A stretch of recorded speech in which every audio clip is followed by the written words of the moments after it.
So eto na nga mga boss no, Los Angeles Lakers kontra nga dito sa Indiana Pacers. Musta na nga ba ang lineup dito nga ng Los Angeles Lakers at sino-sino nga ba ang mga injured dito sa kanilang team? Alamin na rin natin yung mga ibinahaging komento nga dito nga ni Luka Doncic para nga dito sa Lakers. Silipin na rin natin kung sino-sino nga ba ang mga injured na players para nga dito sa Pacers, tara't pag-usapan natin yan.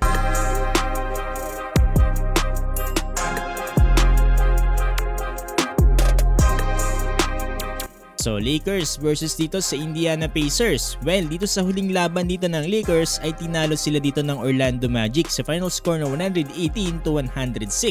Na kung saan nanguna dito para sa Orlando Magic etong si Franz Wagner with 32 points na sinusundan dito ni Paolo Banchero with 30 points. Samantalang para sa Los Angeles Lakers naman, Luka Doncic 32 points at 24 points naman para kay LeBron James. Kung sa naging interview dito para kay Luka Doncic, tinanong nga siya dito kung ano nga ba daw yung kinakailangan ng Los Angeles Lakers para nga daw makabounce back dito nga sa kanilang 3-game losing streak. Well, sabi dito ni Luka Doncic ay kinakailangan nga daw nilang i-look back yung kanilang 8-game winning streak at kung paano nga ba daw sila maglaro doon. Dahil yung mga time down na yon ay nagkaroon sila ng healthy players at maganda nga rin daw yung kanilang pinapakitang depensa. Dahil ni Luka Doncic ay hindi nga daw sila pwede maging too comfortable dahil nga sa kanilang standing ngayon. I think we just gotta look back the way we play on that 8-game winning streak.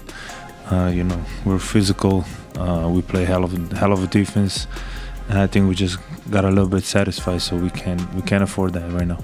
Tapos tinanong din dito si Luka Doncic kung ano nga ba daw yung overall rating dito nga ng Los Angeles Lakers. Well, this past few weeks ay in and out nga daw yung mga players dahil nga sa kanilang mga injuries. Sabi dito ni Luka Doncic, binabayaran naman daw sila para gawin ito. Wala silang dapat maging reklamo sa mga nangyayari ngayon dito sa kanilang team. So, mahirap nga daw talaga pero hindi naman daw to pwede maging excuse. Naman kinakailangan lang daw nila mas maging better pa. I mean, obviously it's hard, but we get paid to do that, so that shouldn't be an excuse. Everybody at some point has a tough schedule, so that shouldn't be an excuse. And we gotta look at how we're playing. We just gotta be better. Para sa injury report naman ng Los Angeles Lakers, ganun pa rin. Rui Hachimura at LeBron James ay still probable dahil nga sa kanilang mga injuries. Pero kagaya na naging laban nila kontra nga dito sa Orlando Magic ay pinaglaro pa rin naman itong dalawang players na to.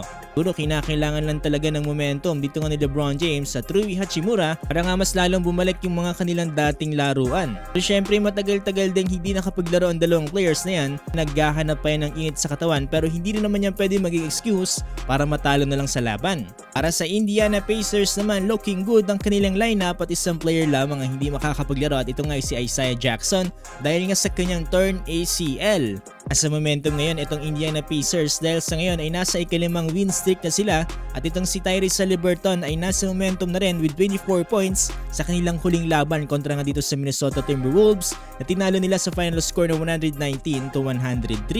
So malalaman natin mga boss kung magpapatuloy pa nga ba ang win streak dyan ng Pacers o babasagin na yan dito ng Los Angeles Lakers. Para naman dito sa NBA standing dito sa Western Conference, eto ikalima pa rin etong Los Angeles Lakers at nasa ika-6 na spot naman etong Golden State Warriors. Mayroong 43-28 win-loss record ng Lakers samantalang 41-31 win-loss record naman ng Golden State Warriors. Medyo crucial mga boss ng spot dito nga sa Western Conference dahil magkakadikit lang ang kanilang standing.